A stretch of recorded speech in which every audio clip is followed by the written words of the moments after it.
Village Talk Show. Come one, come all to learn and grow. Welcome to the Village Talk Show.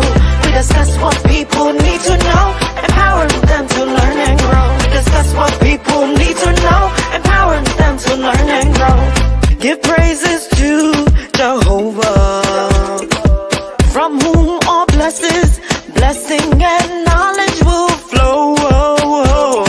Blessing and knowledge will flow. The Village Talk Show, dedicating to empowering the community to live a healthy, safe, and financially capable life, helping each one of us in realizing our dream at any age, any point, starting from today, day.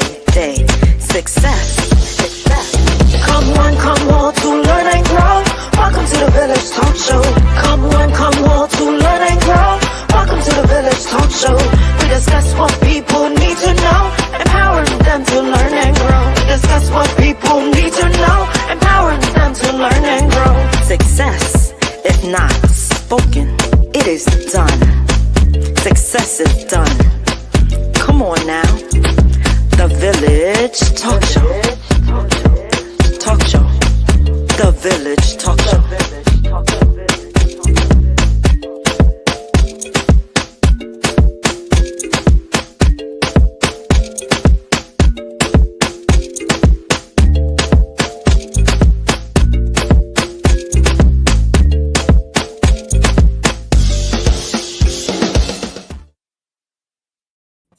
All right. Good evening, ladies and gentlemen.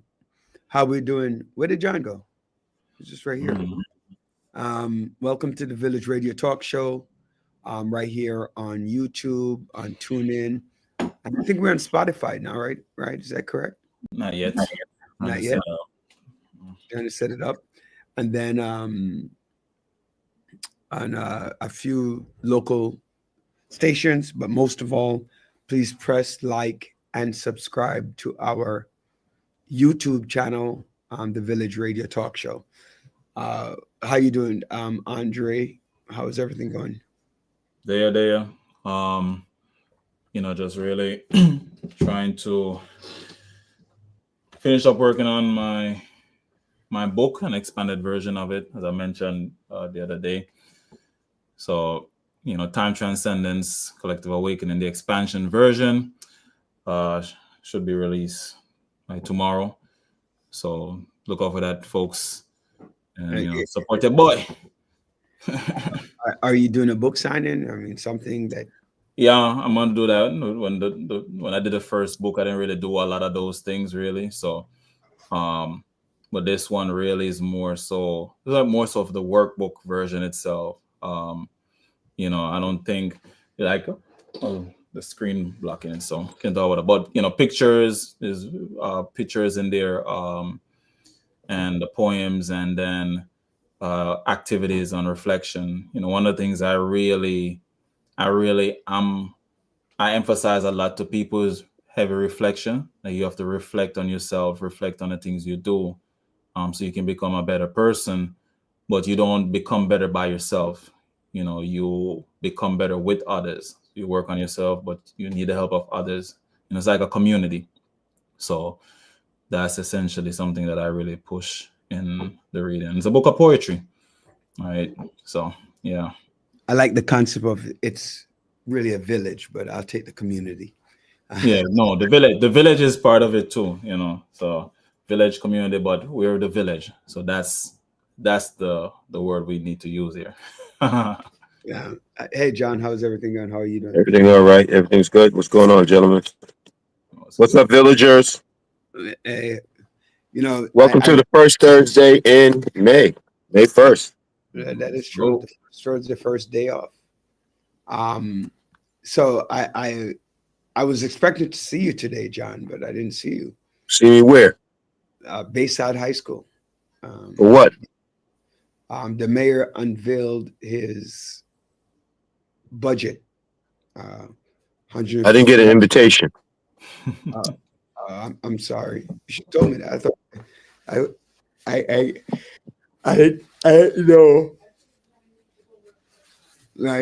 I thought you would have gotten one, but yeah, I was there I got to the end actually. You know, it's funny. You know, I knew where Bayside High School was, and I was talking to somebody. I don't remember who I was talking to, and the person goes, "Oh, that's near Flushing," and I was like, "So you know, you're driving your car, you know where Flushing is, and you're just driving because you're not really thinking about it." And lo and behold, I'm going towards LaGuardia Airport. Right, I had to catch back 495 to go back over to Clearview, right, to get to Bayside. And I'm sitting there going, I know Bayside, and I think the person might have heard Woodside. Okay. Right? All right, and so I got there at the tail end. I saw Reverend Al Cockfield, and I saw Lori Combo, and a couple other commissioners that were there for a little bit. But you know, so $115 million budget. He wants to include a few things in there. When he looked at his budget, he wants to. Let me just make sure I get some of this information properly. He wants to focus on more on schools for economic recovery, public safety, and housing. What I'm really hoping for is not just a focus on, especially on housing, but a focus on deep cut affordable housing. I don't know how he's going to accomplish that with crazy inflation, with crazy jacked up prices across the country. It's kind of funny. My mother and I were having a conversation with a third party. I don't remember who the third party was. And we were talking about, even in Georgia, the rent is almost equivalent to what the rent is in New York City. And when you think about it, Florida, the same thing, Alabama, Louisiana, Texas is becoming unrealistic to live in. There might be still a little bit cheaper, and wages have not reached to the point where they're offsetting. People are living clearly above their means because they're not making enough to support themselves. And it's very hard to change your habits too, John. You know, when you're used to caviar and, you know, now to eat sardines and bully beef, you know, it's hard, you know. So I'm glad to see that he's focusing on also on public safety. I will have to agree that New York City is safer than it has ever been, especially since the beginning of COVID.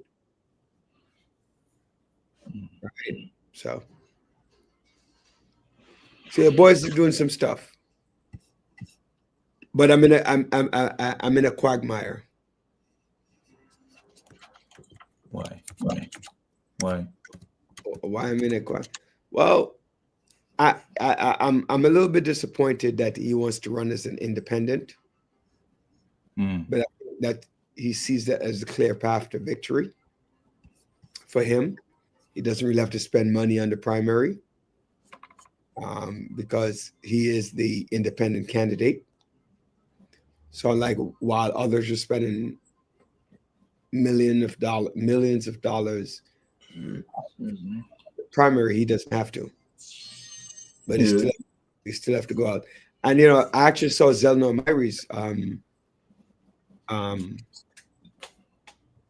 commercial the other day. So I saw that. But anyway, going back to his budget on public safety. You know, I would like to see more safety officers, safety agents in school. I'd like to see more of that and around school. Create more of a safe passage to and from school, especially with the bullying and the constant majority teenage violence that I like to see more parental involvement. That's what I like to see. I like to see that too, but you're never going to get that. I like to see more parental involvement, more community involvement. That's what I would like to see. I love You to know, see. I like to see. We need to start, securing our own communities, securing our own neighborhoods. But that's another issue for another day. I like to see more of that, to be very honest with you, John. But the reality of the situation is it's easier to blame the system and not realizing that you're part of that system. So Correct. it's the other people, it's the school, it's the safety agent, it's the other people's children, it's never mine, that are causing the issues, right? That caused the issue. It's never my child, right? You rarely ever hear your parents say, "My child is a badass." My child is the rotten apple. Right. My child is the best, man. Why would my child even cause a problem? You ain't got no children. What are you talking about, boy? But he's talking about what he's talking about the hypothetical. Really, really though. Yeah, my kid. Oh, you telling us something? You trying to tell us something? John, you made me think. I don't think it would be on here. It wouldn't be on here. But it sounded like you're telling us something though. Are you telling us something, Andre? No. All I'm saying is my kid is the best, man. Yeah. That's all I'm saying. But I mean, I think the parent involvement is so necessary, and we've talked about this a lot of times before.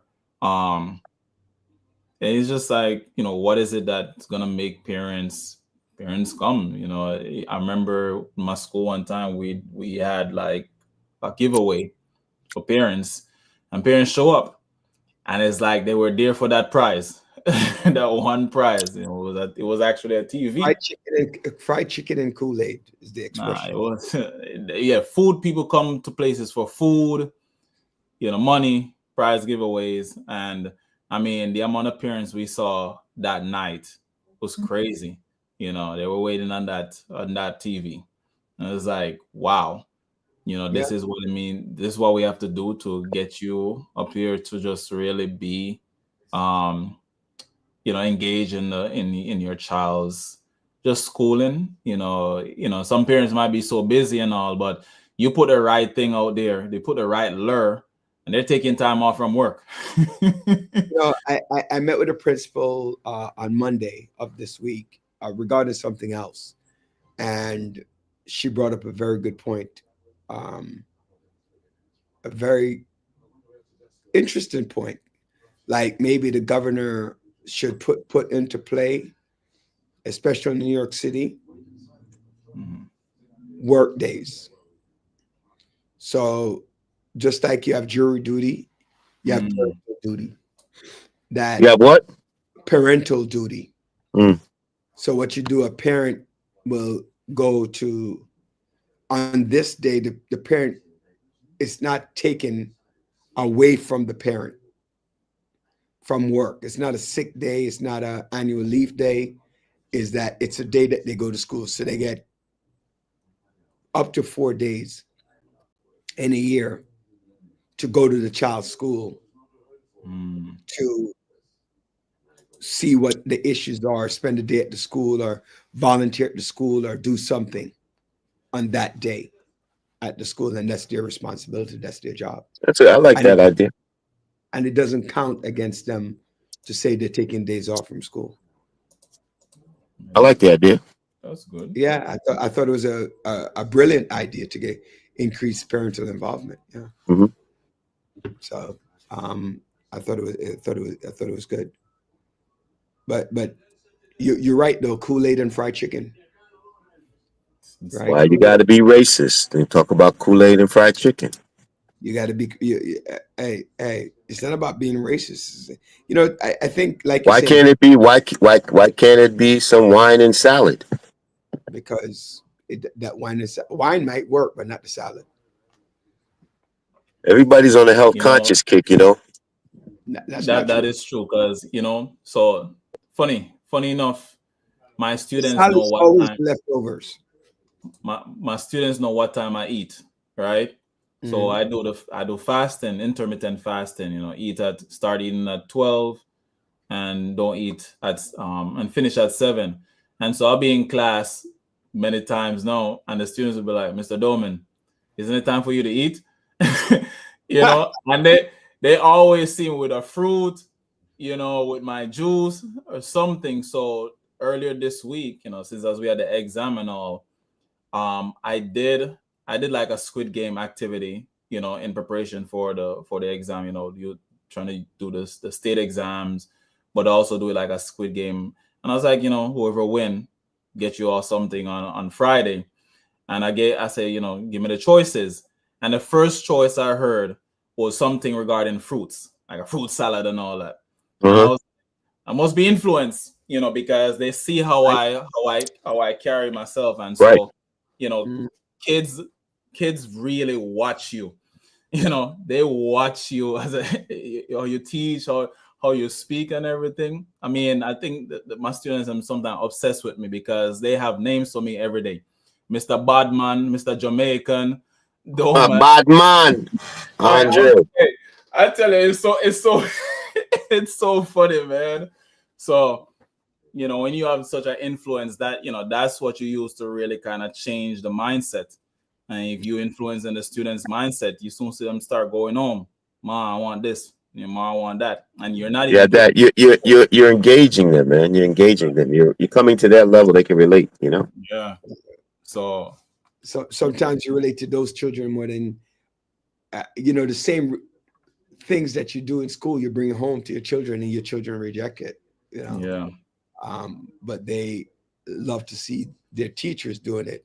Hey, Star Girl, how you doing? And good evening, all the villagers. In case we didn't say it earlier, also part of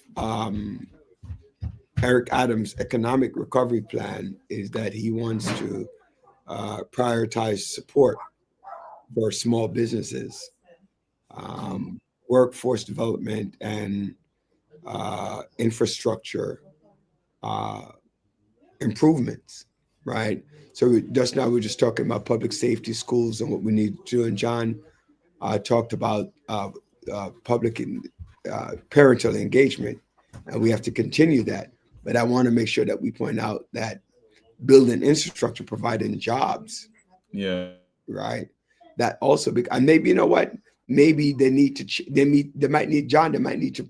He maybe you could talk to him, and maybe he could have a whole department right around parental and true, meaningful parental engagement. Right. What look like for parents and for schools. Absenteeism, even at the earliest grades, is a big deal. You know, that affects. That's part of the lack of parental involvement, Hmm. parental involvement and parental engagement. They don't even know what's going on at their schools. So maybe not just maybe the workforce, infrastructure, affordable housing, those things may lead to a better system. So we wait to be seen. There's $115 billion that he needs to allocate over the next 9 months. So, did anybody watch Trump's 100 days? No. Yeah, I was watching some of it, but then I was like, This man, you get tired of watching this man. he, Watch the updates. Watch the updates. President Trump is narcissistic. I read somewhere where someone said he make Bush look smart. Yeah. Somebody told me that his GPA in college was 1.3. Really? I don't know how true that is, but How true is what? that his college GPA was 1.3. I don't know about that now. Yeah. It's possible. Why is that impossible? I don't know. I don't know. I don't think so. Maybe Andre can look it up. What was his GPA? So I would like, It first really of all, came out way before then. Yeah. right? Irrespective of his GP, where the GP is 1.7, look where he's at. He's the president of the United States. Came back for a second freaking term. So I got to tell you something about the individual. Make the GPA null and void. Yeah. Exactly. You hit it right on the head, Andre. GPA null and void. And the funny thing about that statement, John, is he has the highest office in the land. Mm. How much does GPA really matters? That's the next question. Because he did go to Penn, he did go to Wharton. What did he do his undergrad? Where? And the image, they say a Fordham. Oh, he did. It's a forgery. Yeah, he did his undergrad where? Fordham. I believe he went to Fordham. Undergrad. No, this is Fordham University. It's a fake one though. It's fake. I think it is Fordham though. Yeah, undergraduate at Fordham, but the image itself is fake. What image? Well, they have an image that shows the class and the grade with a GPA, but it's a fake. This was forged. Oh, got you. Okay. Yeah. All right. Some people really take this and run with it though. But because people are very literal. They go by what they see. Right. So and if they see it, they believe it. And so that's that. He said he graduated from University of Pennsylvania.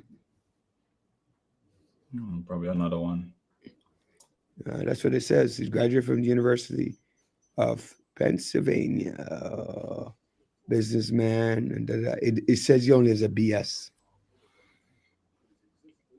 Right. So Benev said that's what Wikipedia said. Benev said arguably is that 100 days arguably the worst of a president. Our village. You know what? I think our problem is that if he does something right, we're going to say it's not right. Even if he does something wrong, we're going to magnify it. So it's like damned if you do, damned if you don't. Has his first 100 days have been chaotic? Yes. I mean, the stability, the things they start off with is not what it's not. The first 100 days are not going according to his own playbook or project 2025. So what we have to do is, what is the message for the Democrats? What is that message? They have no they have no message. You know what I'm saying? And what are they doing? What are they doing to change the minds of everyday New Yorkers, everyday people in America to say, you know what? A lot of people are tired of the confusion, but give me some stability. What can you do? I'm all for doing what Hakeem and Cory Booker did, getting on the steps and just talking about stuff. Just talk about everyday things and how it just impacts you. Where we lose credibility is when we challenge him or we criticize for something that's positive.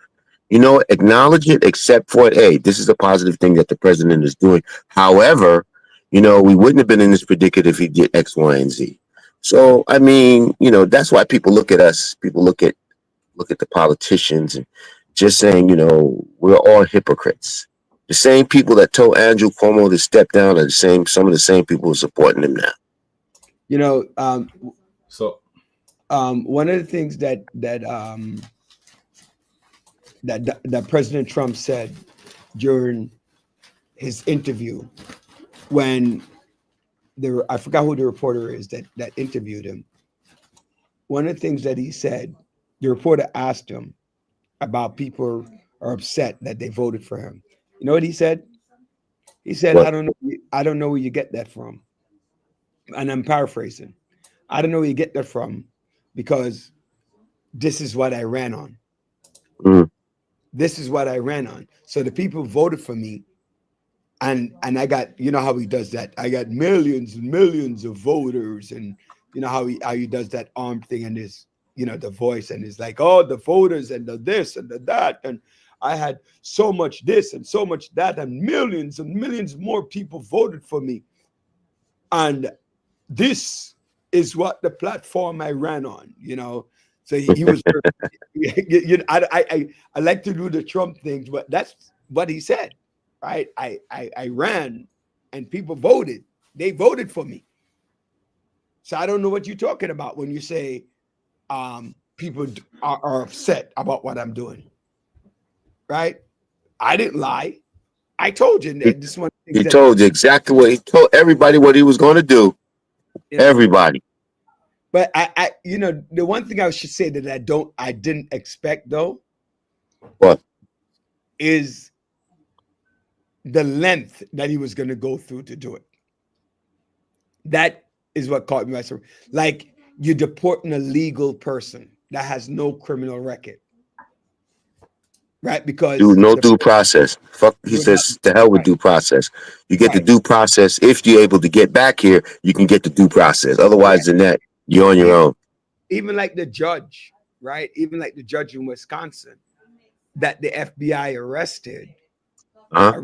arresting a judge to say that obstruction of justice on immigration. That's really to me, you know, a major issue that when I say pushing the agenda, right? Or Mahmoud, because he talked up against Israel and say, oh, your visa, you're not allowed to do that. I'm silencing you. So I'm gonna push to get you deported. You know, and those things, that does surprise me. To go after undocumented illegal immigrants, that doesn't surprise me. But the length that you're going through to deport people and creating fictitious claims against people, pulling people over, like back in the 90s when they used to do stop and frisk, you know, that those things surprise me. That definitely does. You know, ladies and gentlemen, you call into the show 746. I'm sorry, I said 746 347 746 6598. Hey, you Welcome, guys. Dr. Bryant. Welcome, Dr. Bryant. Welcome. Good evening. Good evening. You know, before I say let Dr. Brian say anything, I get these random phone calls during the week, like people calling me, hi, this is you call me, because they're calling the show. I guess somehow, Andre, maybe we need to change the number because they call me telling me that I called them. You know, Listen, some people they see this number is gonna be like scamming people call. Somebody call me out of the blue today, and I'm like, "Oh, you get my number?" Saying that I'm messaging their person. I'm like, "What? What are you talking about?" I just hang up. But it's just like once your number go out there, it's just people just find it funny to call. yeah. I don't know. You know, something I wanted to Oh, wait, let Dr. Brian say hello first. Oh, what's good, Dr. Bryant? Joanne, the great one. Oh, wow, he made a rhyme on your I name. said a hello. Good evening, everyone. I pray that everyone is having an amazing first day of May. Yes, summer is almost here. The best season time of the world is coming up. So happy new month, everyone. By the way, you're a spring girl, not a summer girl. You're just born in a summer month, okay? You and John, all right? I am a summer girl, okay? No, you're not. You're spring, all right? You're spring, all right? So just want to burst your bubble on that, all right? My wife, however, is a summer. Anyway, moving right along. Yeah. I did I tell you I passed by her job today? Andre? Why?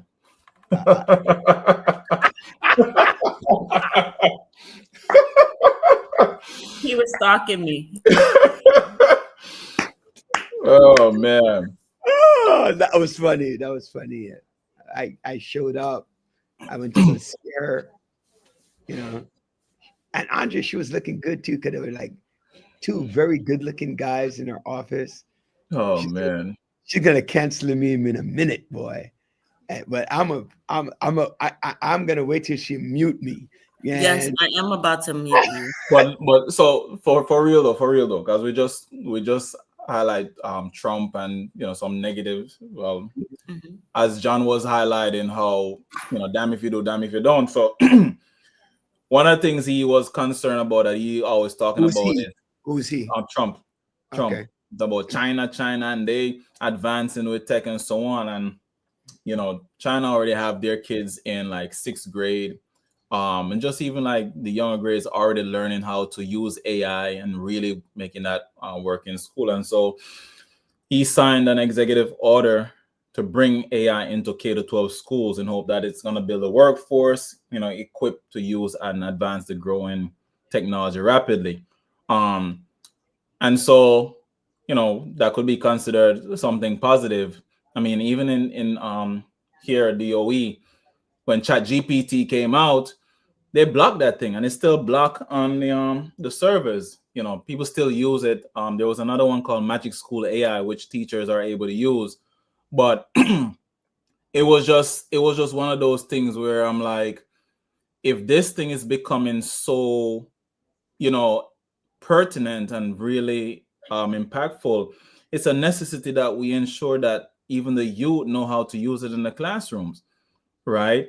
We have to understand that it just like when Google came out, so many people were afraid of that, right? People were just like, it's gonna take over, yada yada. And now we now have the term where people say, Google it, just Google it, right?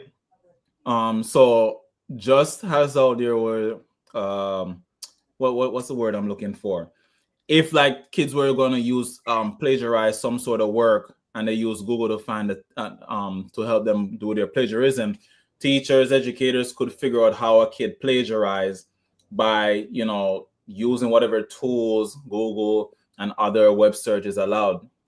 ChatGPT, other AI like Gemini, Copilot, all those things. Eventually, they're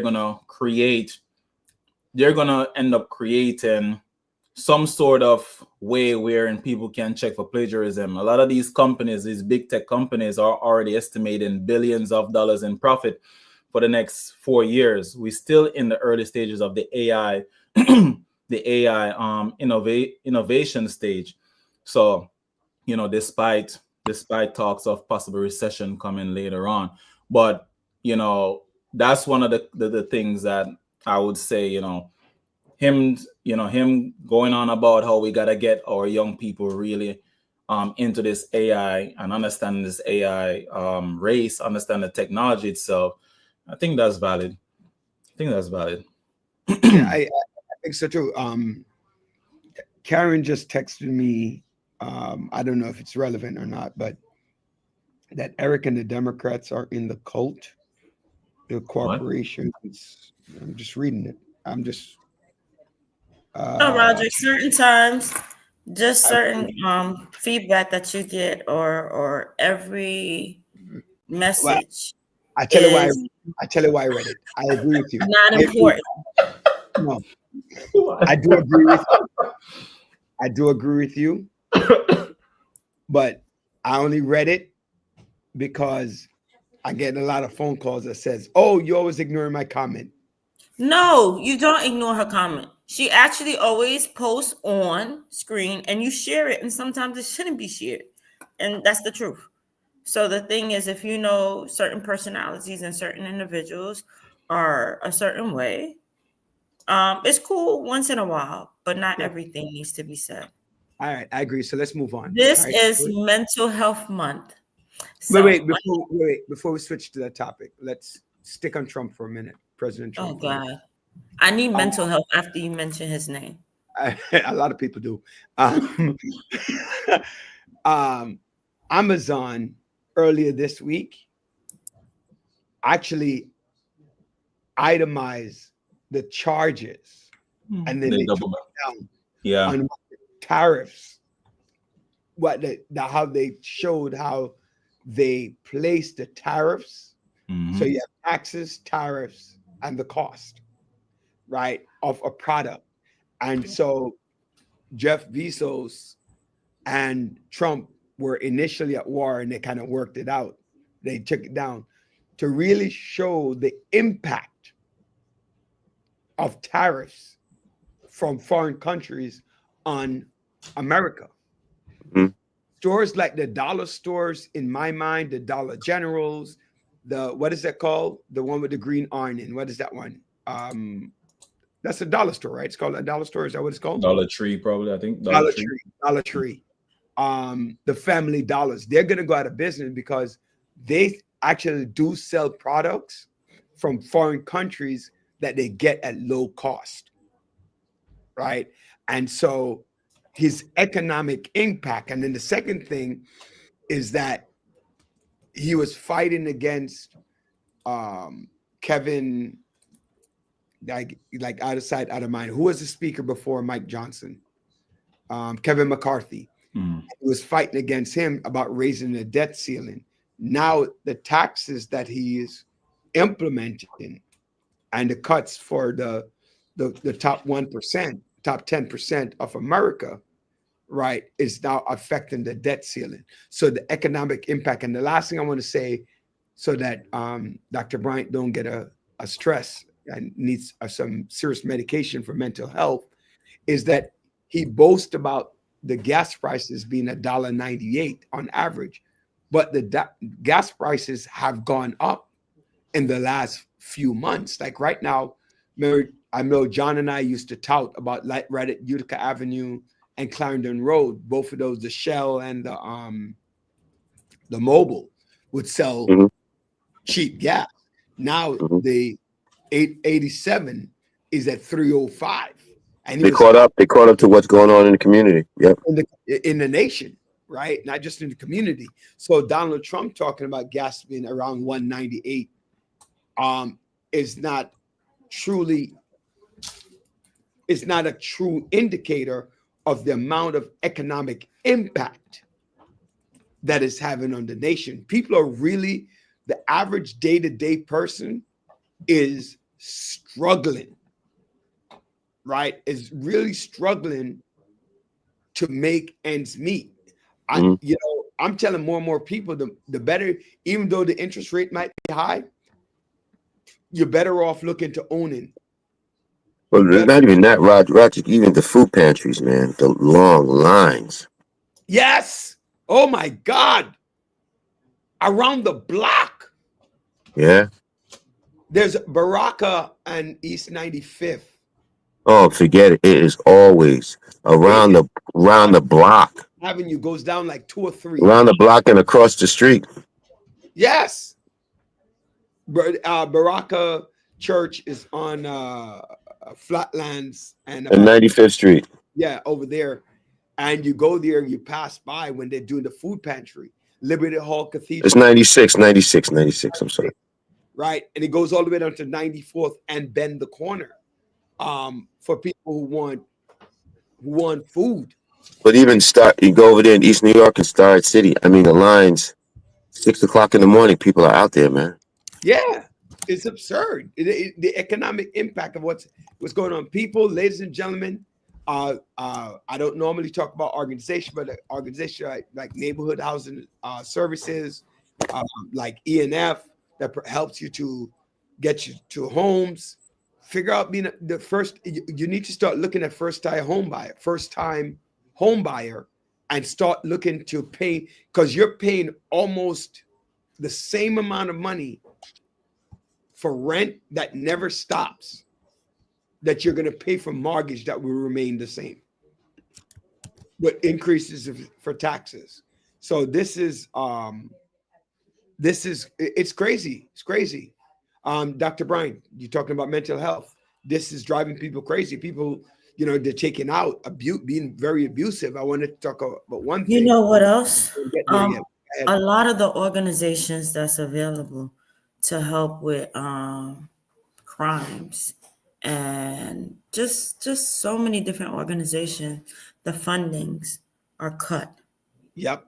and removed. And unfortunately, hey, you put something in several years just to make sure that students are far away from crimes and drugs, and guess what? It doesn't matter anymore. That means it's going to go backwards. And many of these organizations don't have the money to support funding themselves without a grant. So to remove all types of grants to the middle class, to the lower class, to communities that are trying to get on their feet is heartless. But And they need them. They need them. but for him, that's not priority. Yeah. Andre, you going back to you're talking about your book, Transcending Time Transcendence, Collective Awakening, Expansion. Right. And you're talking about the impact, right? There's a lot of impact. There's poetry, there's writing, there are things that children need to understand. And we start off the show by talking about understanding yourself, right? And understanding, help the village helping you to understand better who you are, right? When you talk about mental health, when you talk about the impact of inflation, when you talk all of these different things, right? Is about transcending life, is about the impact that it has on you as a person. And I think you want to talk a little bit more about your book, and it's coming out, because I think it's important that people understand that you have to value yourself, because what's going on in America, part of my English, Dr. Bryant, but it's going to drive you nuts. It's going to drive you nuts. Yeah. Andre, a little bit about your book. Oh, so Jess is here too. Don't forget. Yes, I'll just be very brief because I spoke about it earlier. But I highlight the importance of reflection, and so there's more of like a workbook wherein it's not just reading. You do the work. Definitely want people to really understand that you have to think about what you've gone through, what you've been through, and how the village itself help you. How the village helps you to get where you gotta get to. I was talking with my students. No one gets to the mountaintop by themselves. It's with the village. You have someone else, whether to teach you something or guide you something. That's how you get there. And so for my book, really, it's that reflecting on processes and really working through how do I get to the next level. So that's essentially what it is. Scheduled to come out tomorrow. So gonna drop the link here in the chat. It'll be on Amazon, and put it in the village page so that way we can really support. Congratulations. Thank you. I could run the commercial and then we get carry on. All right. Yeah. Beautiful. All right. Let's go.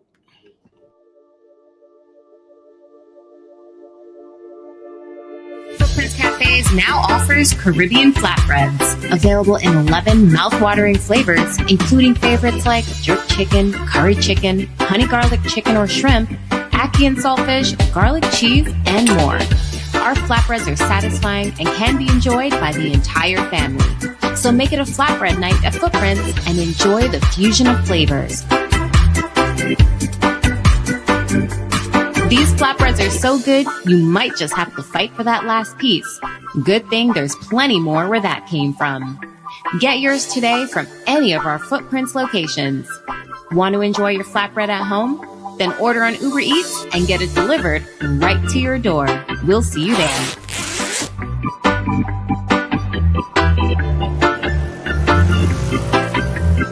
Call Howard Housing Solution today for all your real estate needs. Sellers, we can get top dollar for your home, and our vast network of professionals can facilitate your move and help you purchase your dream home in another state. Buyers, we have a pulse on the market and can get you in a home quickly. property owners. We can manage your property efficiently and allow you peace of mind. So why wait? Call Howard Housing Solutions today at 646-825-5560 for your sale, purchase, or property management needs. Conveniently located in East New York, Brooklyn. You can come to us at 577 New Lots Avenue, Brooklyn, New York, or we can visit in the comfort of your home. Call Howard's Housing Solutions today at 646-825-5560. Howard Housing Solutions, real estate simplified. Want to get your personal income tax, business corporate tax, self-employment tax, quarterly tax, payroll tax, or sales tax filing done professionally? Yeah. Call U.S. Bear LLC 718-676-0519 and take the worry out of your personal and business life. Tax compliance issues should be left to the pros. So when you want your business to grow, call the pros because a successful business matters. U.S. Bear LLC also handles accounting, bookkeeping, business startups, consultation, real estate, and many more services. Call U.S. Bear LLC 718-676-0519 and ask for Howard DaCosta, CEO, to book a 1-hour evaluation at no cost to you. Take remote control of all your needs and U.S. Bear LLC will follow your lead. Want to work but don't have a social security number? Yes! Find out about getting a tax ID to pay your taxes. Call U.S. Bear LLC or log on to www.usbear.com. Team up for success. Hey, good evening, ladies and gentlemen, and we would like to welcome our guest for this evening, Mr. Kerry Edwards. What's going on, young man? I think I saw you today, though. Man, did you? What? I had to get out of there. I think I was in bad luck today. Oh, yeah. So when I showed up, I'm like, who's here? Who's the ambulance for? Who's the ambulance for? You know what happened? Everybody was just excited to see you. That's all. No, man. And John, my bad about yesterday. That fundraiser went long. So productive, but my bad. I wasn't invited, so I don't. Listen, I should have invited you. It wasn't me to invite though. We're in somebody's house, so I was a guest. I only got a little soda to quench my thirst before they had me speak for about an hour. So an hour, okay. Wait. Yeah. You're on the guillotine. What are you doing tomorrow, Kerry? Tomorrow, I think AACO in the morning. Then I got a little break. So I do train stations, AACO. I got a little bit of a break. And I know in the evening I'm at the Flatbush Leadership Academy. I'm their keynote speaker for their Flatbush Leadership Academy graduation. All right. So tomorrow, 10 a.m. Come by my 11. Oh, my 11, 10 a.m. That works. Right. So come by my 11 tomorrow. Joanne might get, Dr. Bryant might get jealous. You got me coming to a different school. She'd be all right. So 10 a.m. You know what? You guys are having way too much fun. Good night, mommy. Okay. Yes. Hi, Mrs. Spear. How are you? The Community Board 17 is sponsoring, co-sponsoring, because I believe in healthy foods. I think Andre was talking about that earlier in the show. So we're doing the groundbreaking for community gardening. My 11. John, I would love you to come too. That's your alma mater. It'd be nice if you were able to show up. I don't know if you don't work, so you be all right. You can come up to your alma mater and come say hello. Why y'all kick Andre off though? Because I'm on. You only got four windows. Yeah, Andre, get on. I don't know why you got off for. Yeah, Andre, come on, man. Yeah, it's Andre. Andre, where are you? There you go. I'm working too, so. Hey, That's Andre, good, bro. Andre, You found your glasses, but man, you're funny, man. You'll be a comedian. Gary, you heard right. Andre has his book released tomorrow. Yeah, I'll say congratulations. That's why I was like, you jumped off. Andre texted me and found out why I wasn't on yet. I didn't have my glasses. I couldn't see the screen, so I had to put the glasses. Yeah, man. Then he had to come and blow up your spot. All right. Yeah. I was just saying. Well, yeah, man. Well, everything good. I can't complain, man.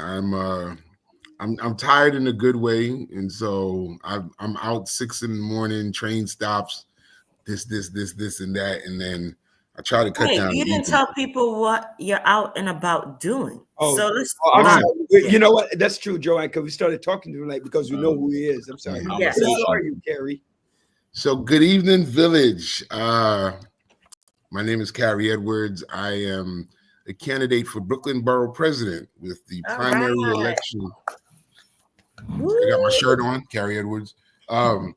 With primary election June 24th, 2025. And so I have been in every corner of the borough campaigning, talking to folks, speaking at events, trying to convince folks that, you know, I'm the right person for this job. So it's been a lot more fun than when I ran 3 years ago. And I voted for you 3 years ago, just so you know. And I hope you double up on that this time. I hope that was in the old vote. I need a new vote, you know.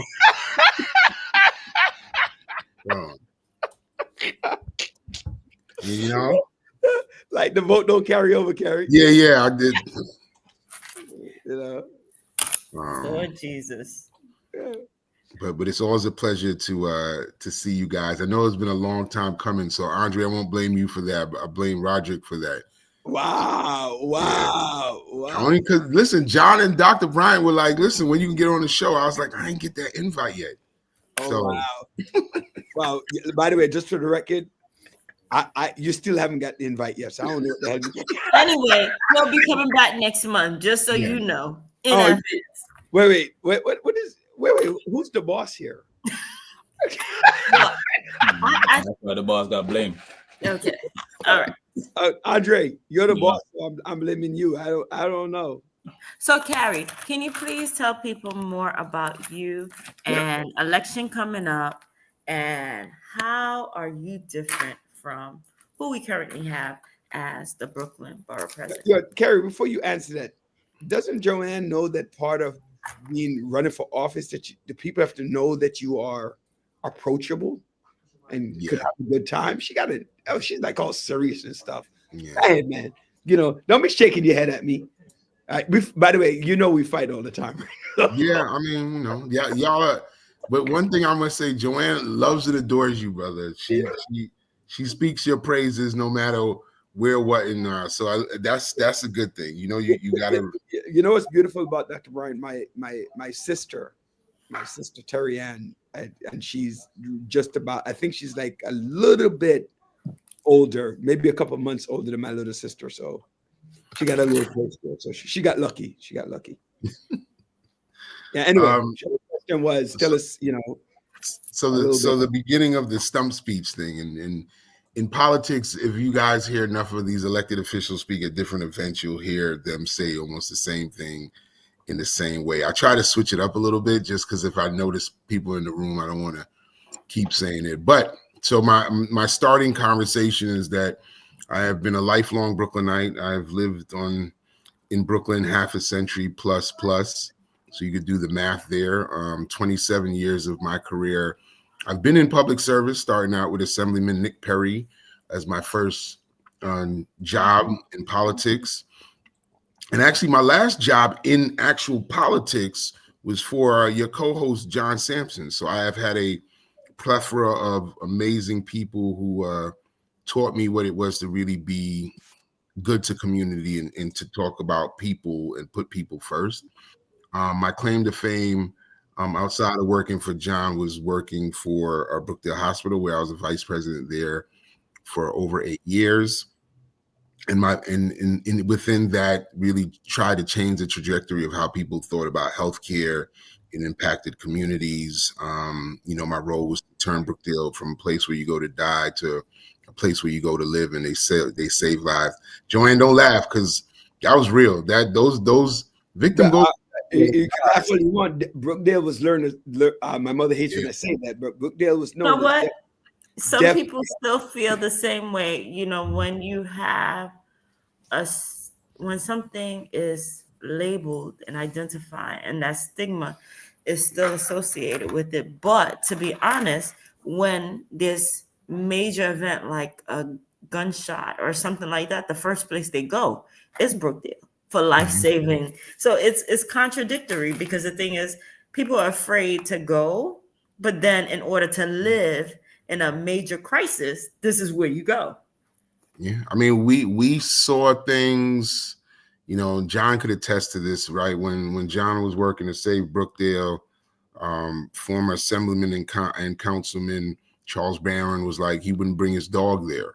And Charles now gets his care there, right? Wow. And so there are things that change because, you know, people do understand that we're in an impacted community, $150 million a year in support, 80% Medicaid. It's a real thing. And so I heard you guys speaking about just food and all the things that are pricey now. So part of that really was my role to just kind of change the way that was. And then COVID happened. And again, that kind of set me on a trajectory of leadership, because I allowed CNN into the hospital when I wasn't supposed to, so that they could see that we had workers dying and people dying, and we didn't have PPE and other things of that nature. And so that was probably the catalyst to me deciding to run for office, specifically just about how a good elected official, and we have one of the best ones on this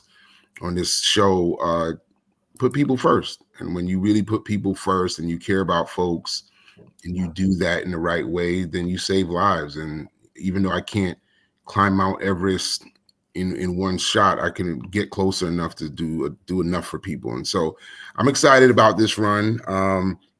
What differentiates me from the current borough president? You know, I speak about three things. I speak about equity, inclusion, and engagement.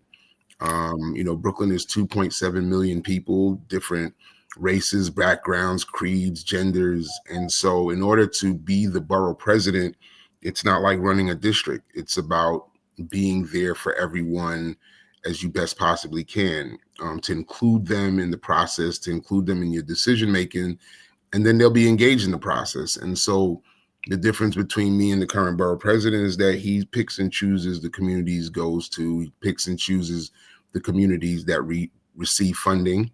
And for me, in that process, you know, you're ignoring so many other people. And you know, I can't promise to be everywhere all at once, but I'm sure enough going to be everywhere where you're not going to wonder who I am or who the current borough president is. So I'm just throwing some shots in there. But the reality of it is, it's really about serving people. And my top three agenda items that I can do on day one. First things first, I work for a safety net hospital. We have 10 safety net hospitals in Brooklyn. And for your listeners that don't know what a safety net hospital is, they're usually hospitals that sit in impacted communities like Wyckoff or Brookdale or Kings County, where there's a high Medicaid, Medicare rate. And, you know, John Sampson, and John, I'm gonna keep throwing your name in because, you know, you've taught me a lot, but John Sampson put me in charge of looking at healthcare disparities when I worked for the Senate, and understanding how, you know, a little bit of capital money goes a long way. And so the borough president has $45 million a year in capital funding. And within that capital funding, you're able to put that across the infrastructure needs, whether it's parks, schools, and in my particular case, hospitals. So I'm going to give each hospital $500,000 a year to deal with the things that are necessary. And one of the things that are necessary is build new equipment. You know, I tell the story that there was a 20-something-year-old young lady who came into Brookdale to get an MRI, and she got a false positive that made her think she had cancer because our MRI machine was 20 plus years old. And thanks to Assemblyman Nick Perry, Brookdale has a new MRI machine. And so every year, whether it's, you know, mattresses on a gurney or x-ray machines or new lights, these hospitals have to decide between operation and patient care. And so eliminating that from them will go a long way for healthcare. Within my first 100 days, even though it's ambitious, I wanted to visit every middle and elementary school to see what the schools really need, and not to sit there and assume that my staff could tell me what they need, but meet with the principals and assistant principals and the teachers and parent coordinators to see if, you know, you need an elevator, right, Dr. Brian? If you need an elevator in your school. And so these are the things that you can do immediately. And the other thing that I can do immediately is the food insecurity issue.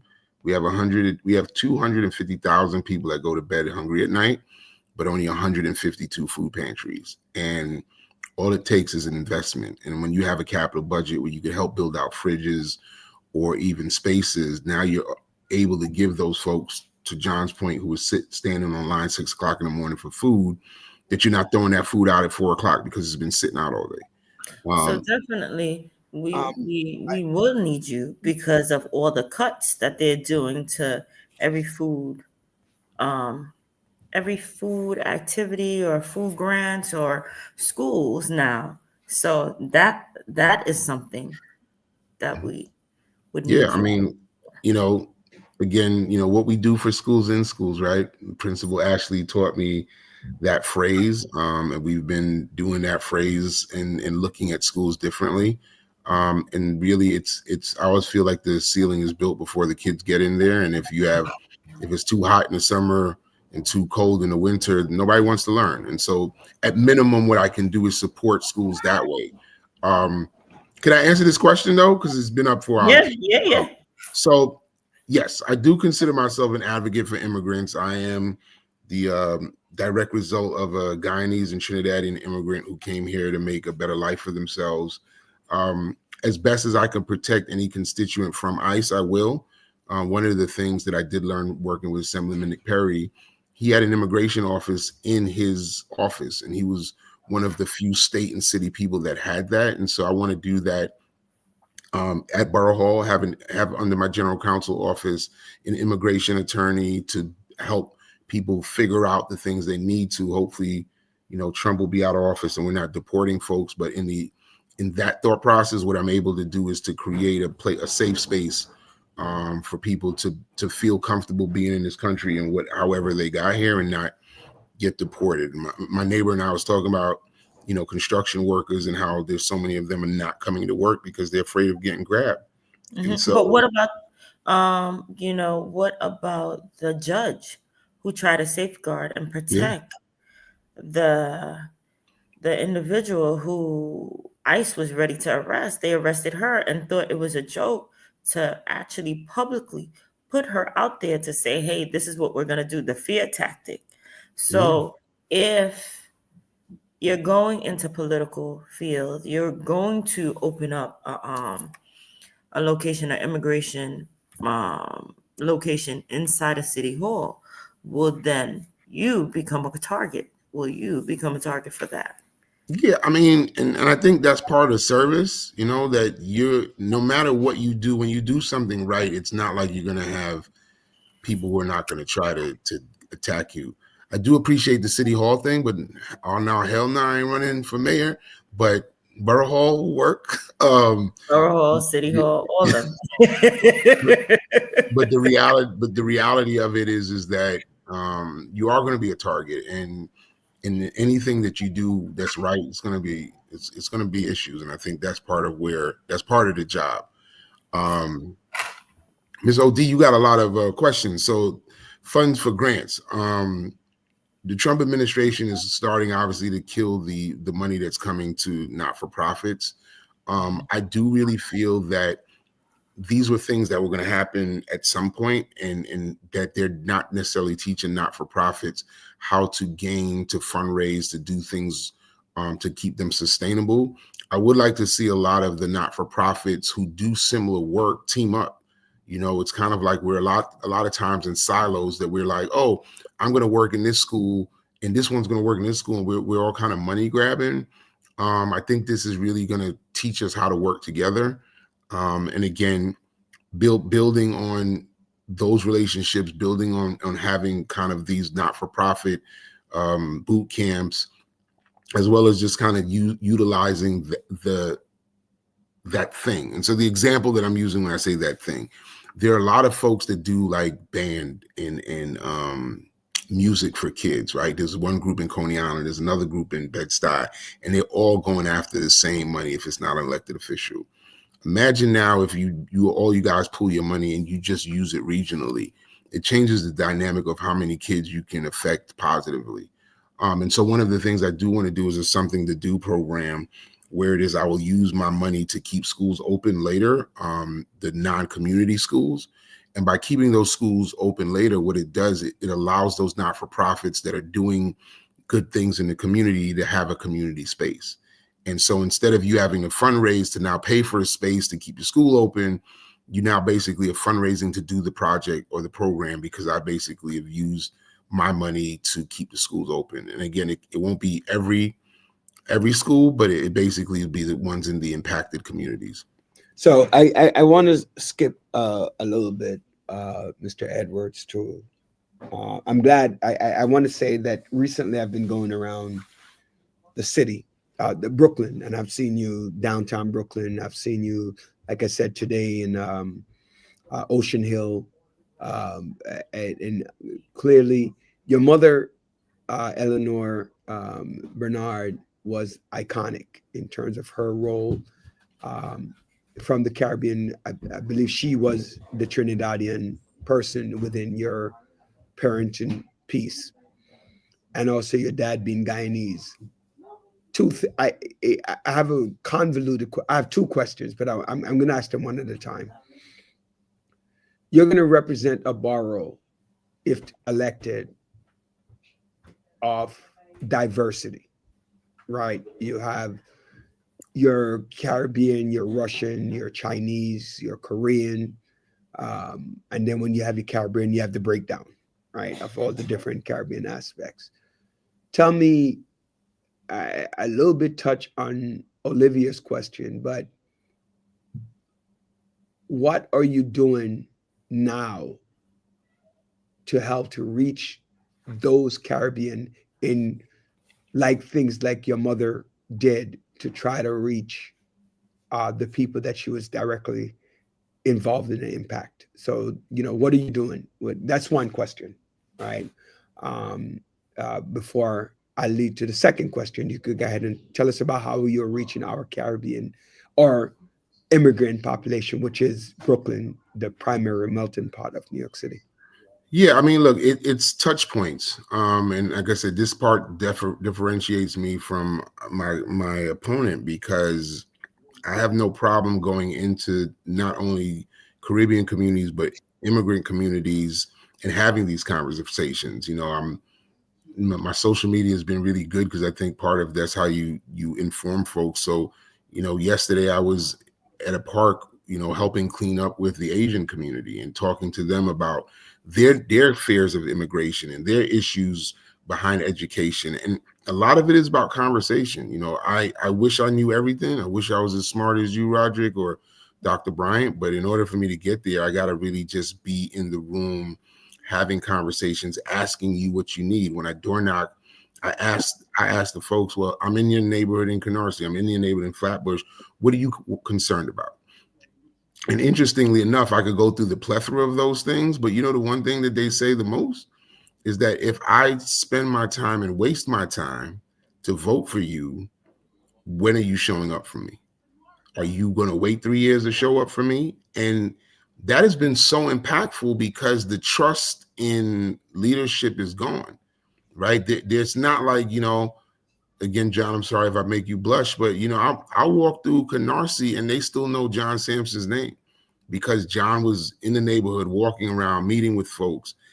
That's a lost art in our elected officials' offices, right? And even in some of the, they stay in their base. And so running for this borough, how am I impacting them? I'm literally going to their doors or going to their food shops or just talking to them.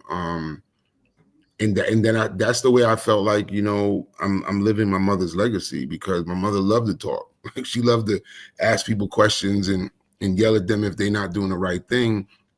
And so I am my mother's child in that respect, but I also understand how broad this borough is. I just spoke to an assembly member who I'm gonna have lunch with, just because I want to know what's going on in North Brooklyn, because I'm not from North Brooklyn, I'm from Central Brooklyn.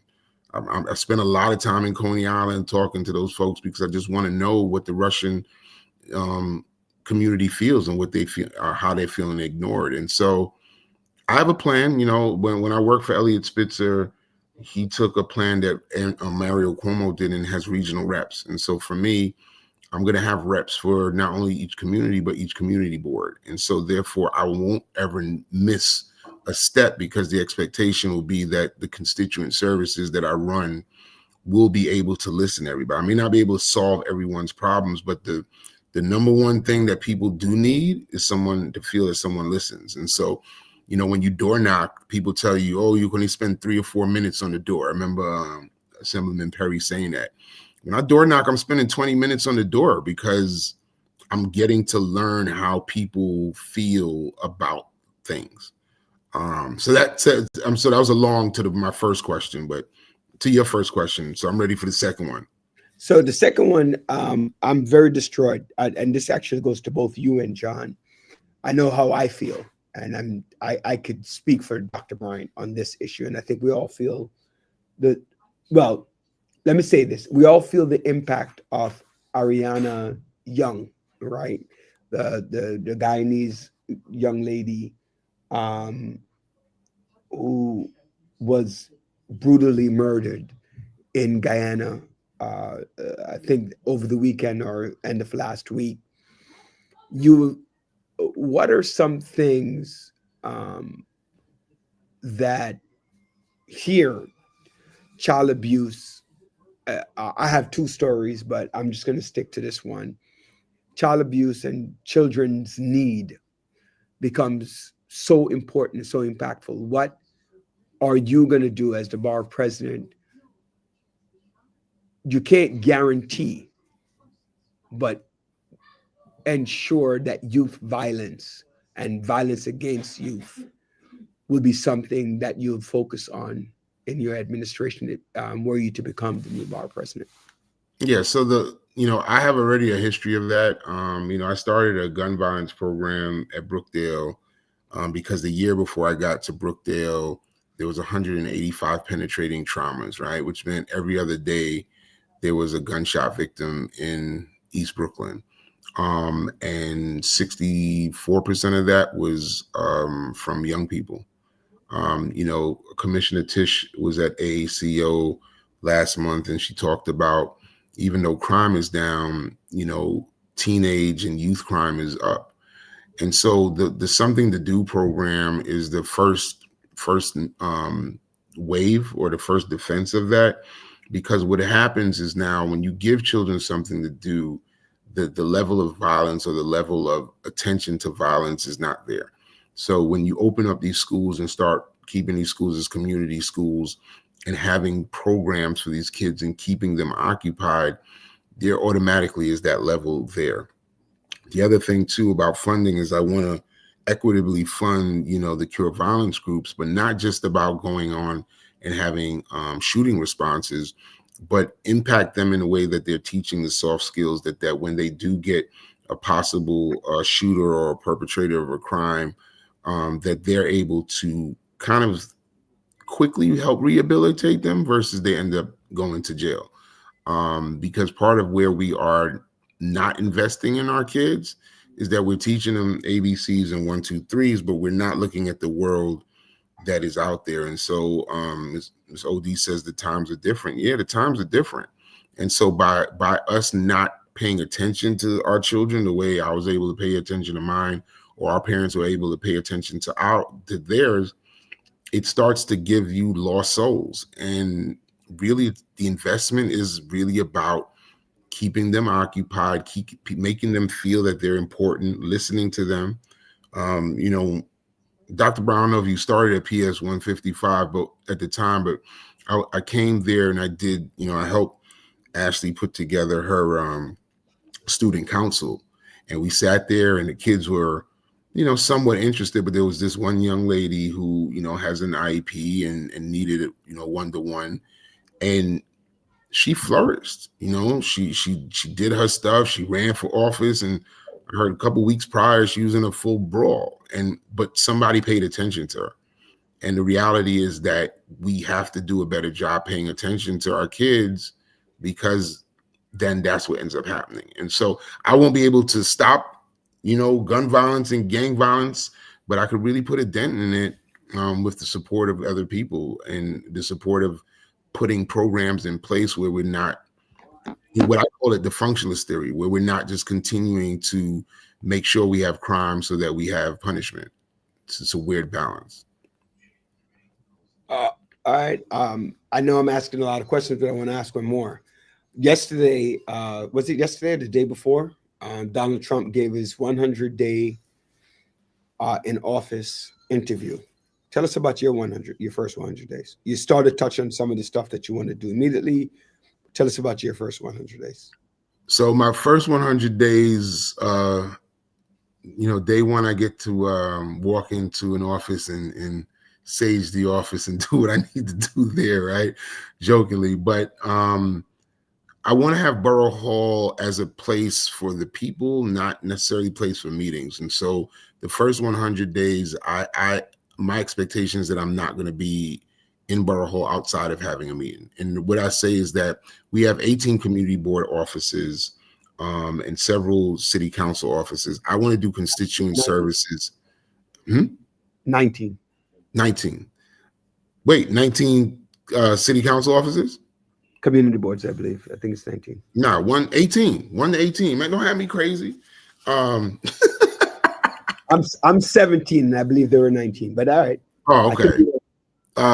But so we have these community board offices that are basically run by the borough president, and so constituent services needs to be done in those offices. Why? Because if you don't want to, if you have seniors do want to take an accessoride to come meet the borough president, at Borough Hall. So the expectation is that we're going to be doing, myself specifically and my team will be doing constituent hours at these community board offices, allowing people to come see me and get their stuff resolved. The same thing with community board meetings. So you may not be happy to see me all the time, my brother, but I'm going to start being at community board meetings every month so that if there are issues or if somebody's yelling at Roderick Daly, that the borough president is there to answer that question.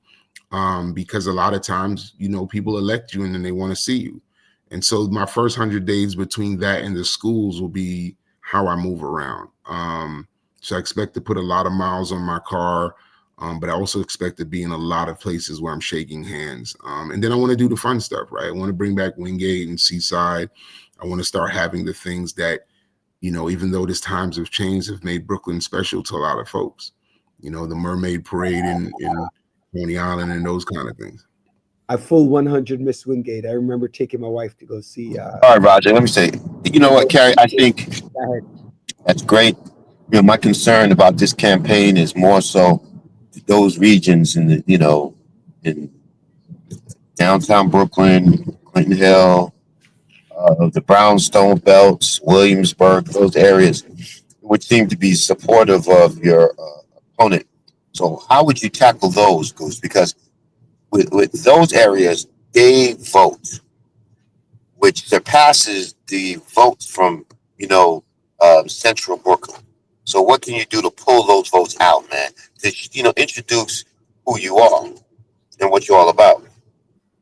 Yeah, I mean, so when I ran the last time, it was 24 of us in a race, right? And 24 of us that took the majority of the black vote, allowing, my opponent and someone else to come in first and second.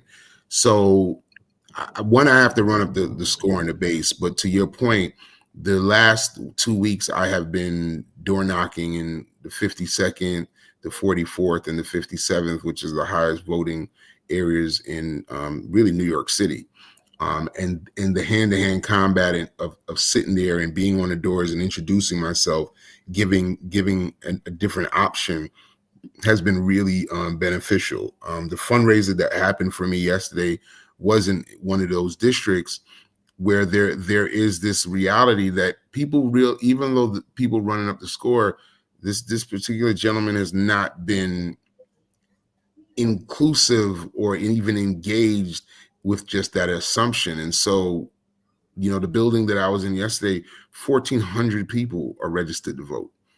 And those are the things that we're doing.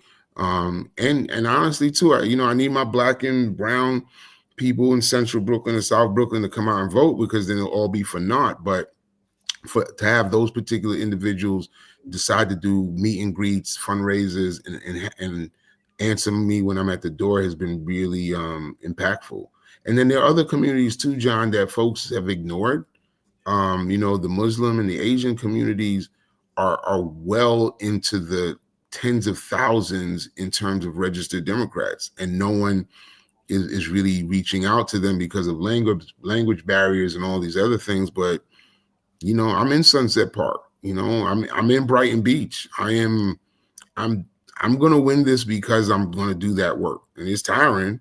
Like, honestly, I'm only here now talking to y'all because I got to get on the show, because when I spoke to Joanne earlier, I was door knocking. I was like, let me get to the crib, but I was in Park Slope.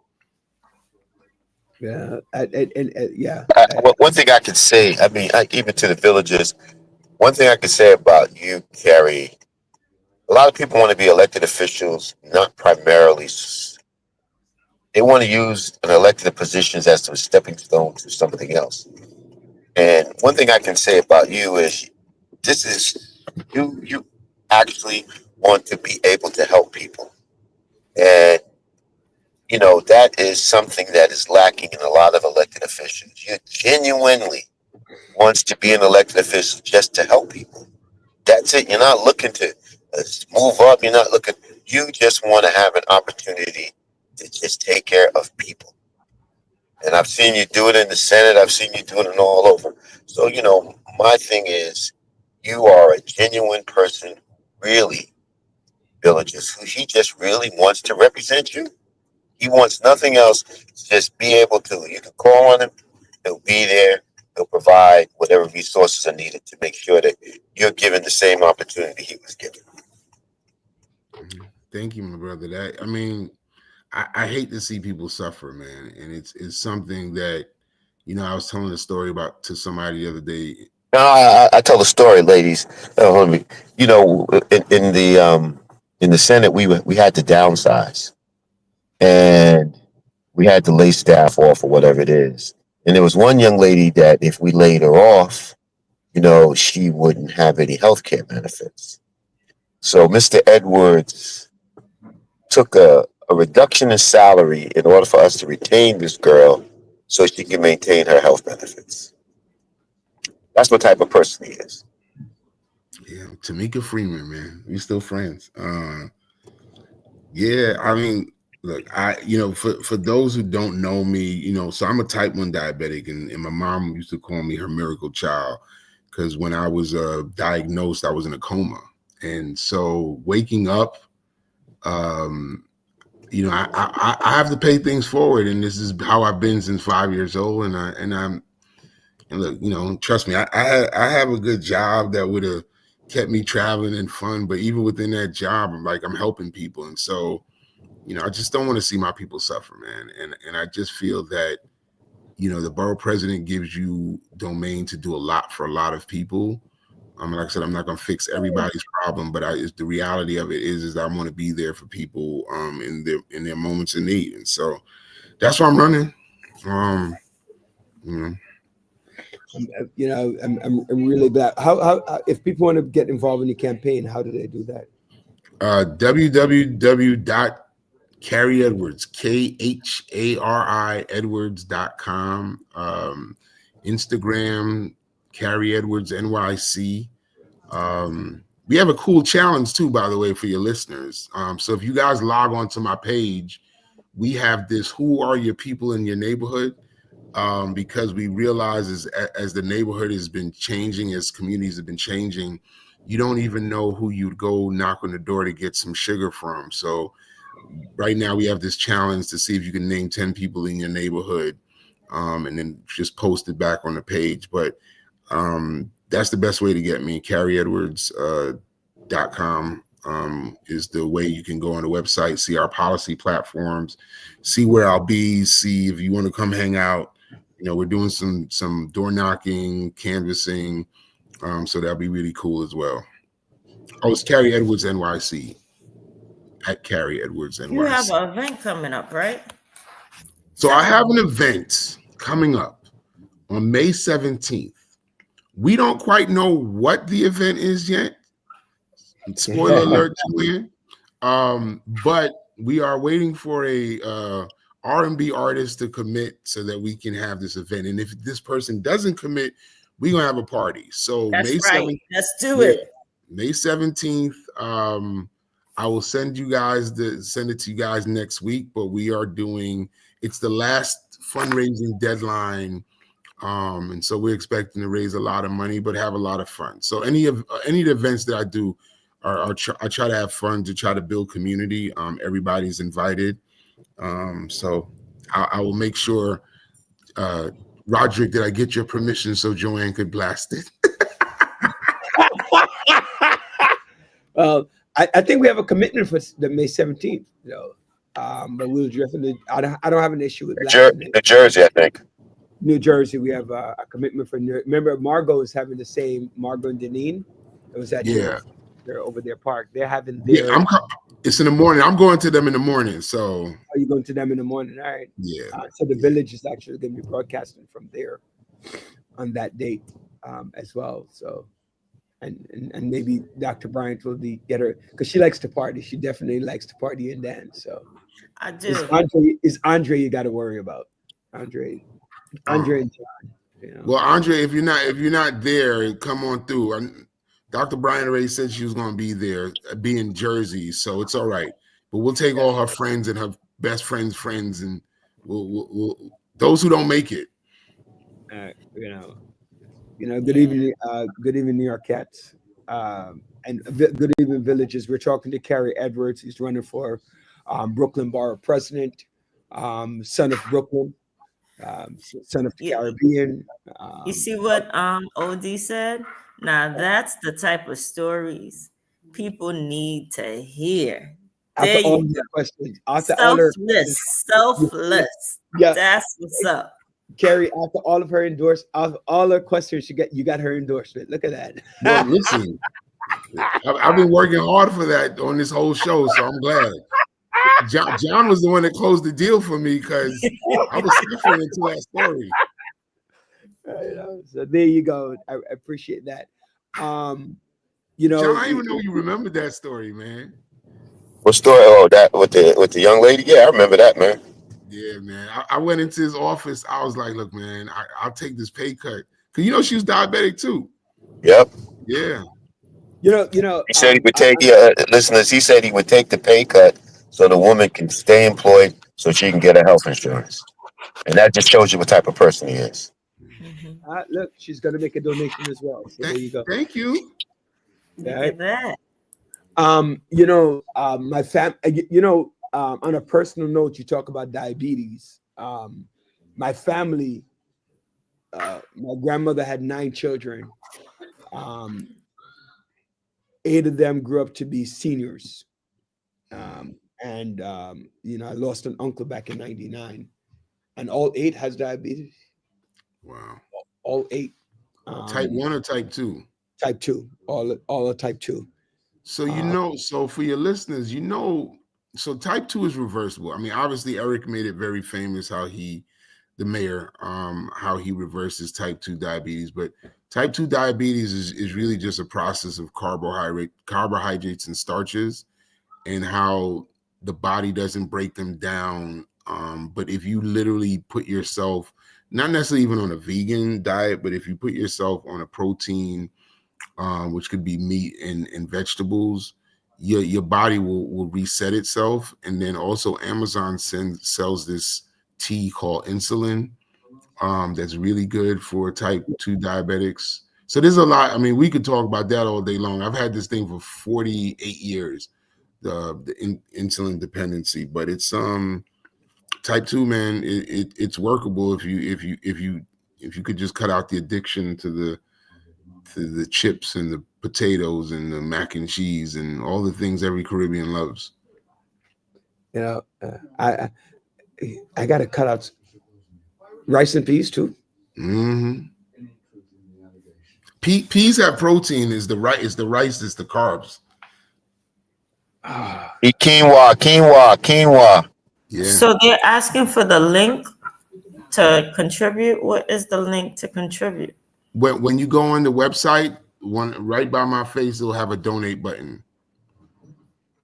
And that website again is Carrie Edwards. Yep. .com.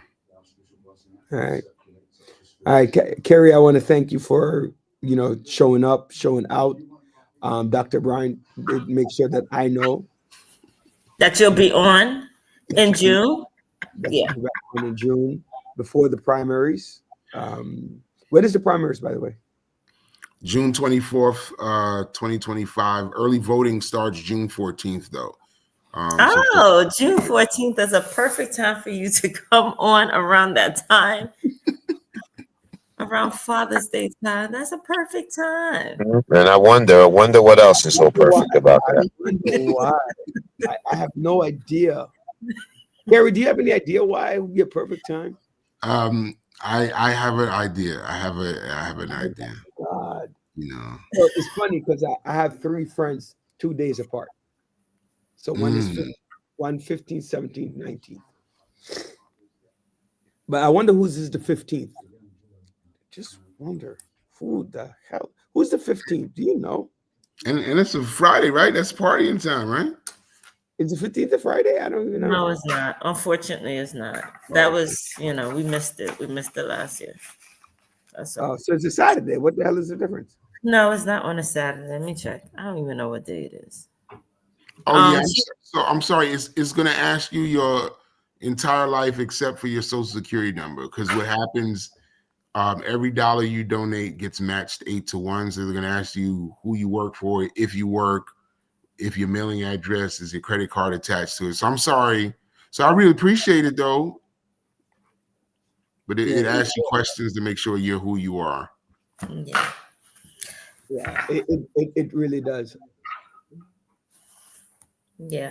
So no, the 15th is on a Sunday on Father's Day. I get to share Father's Day with all the wonderful men in my life. So I don't get to celebrate my birthday alone. It's been like that for years. Maybe you should think about. I should think about. Okay. So my mom wants to ask the following question.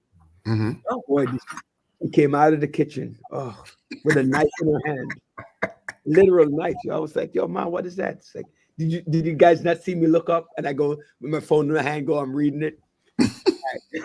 She came out with a butcher knife. So I'd like to know what you can do about seniors' income tax and medication for seniors.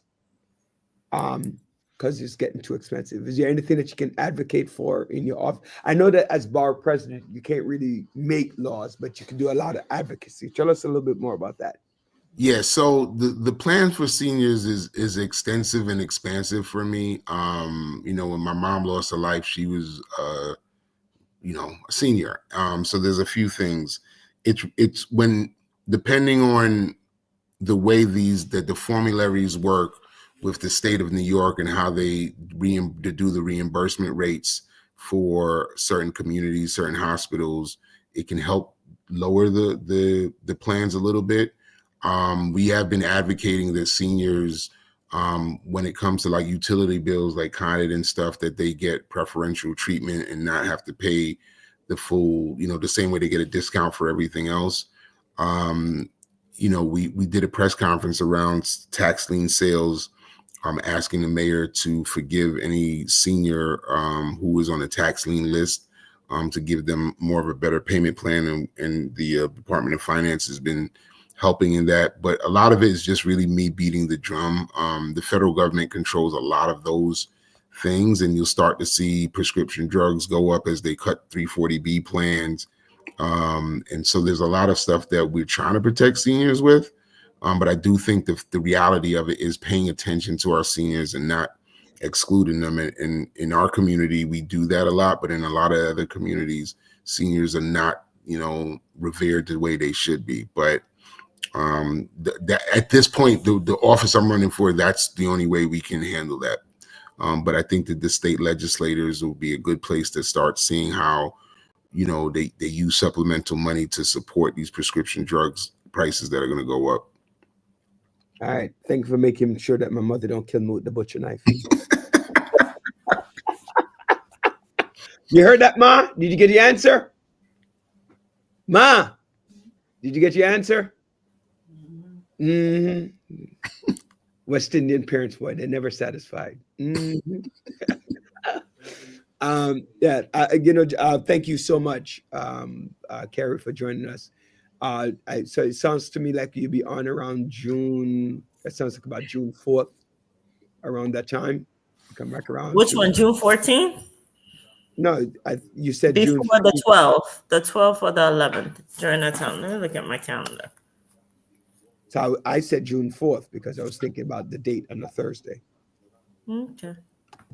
I'm not sure. If you're looking at your calendar, you know better than I do. Yeah, I'll tell you. OD, thank you. She got through. Thank you so much. June 12th. June 12th. All right, so June 5th or June 12th. Just make sure mark it in the calendar and we follow up. I'm very bad about following up though, so I'm just telling you, don't blame me. Blame yourself. Blame your scheduler. But we got Joanne, but I already wrote that down though. June 5th. You said June 5th and the 12th? Okay, thank you. I didn't say and. But I like it though. I like it. Oh man. And we'll follow up. I thank you so much, and thank you for all that you're doing for us. Who's the new VP? Is it still Sharon Devonish? Sharon is still the VP. Okay. All right. I need to reach out to her about some things that's going on. A couple of back for some questions. Listen, you should have one of the doctors. So Dr. Scott is now the permanent CEO of the hospital. You should have somebody get Sharon to get somebody on the show. That'd be a good talk. Yeah, I had Dr. Brian had Dr. Easterling on a couple weeks ago. So and we ran the show, which made it, still had a lot of great views running it as a replay. So hopefully I'll see you tomorrow at my 11. And 11, you said is at 10 o'clock, right? Yes, sir. Yeah. John, you coming? Are you gonna be able to make it, John? All right, so I'll see you tomorrow at 10 o'clock. All right. The ADOC. I didn't hear you. What's tomorrow? How you say yes? You don't even know what tomorrow is. No. My 11 is at 10 and AACO's at 11. Oh no, I won't be able to. No, I got a meeting in Manhattan tomorrow. Oh. Okay. All right. So I'll see you tomorrow, Gary. Yes, sir. All right. All right. Good night. All right. Thank you for joining us. All right.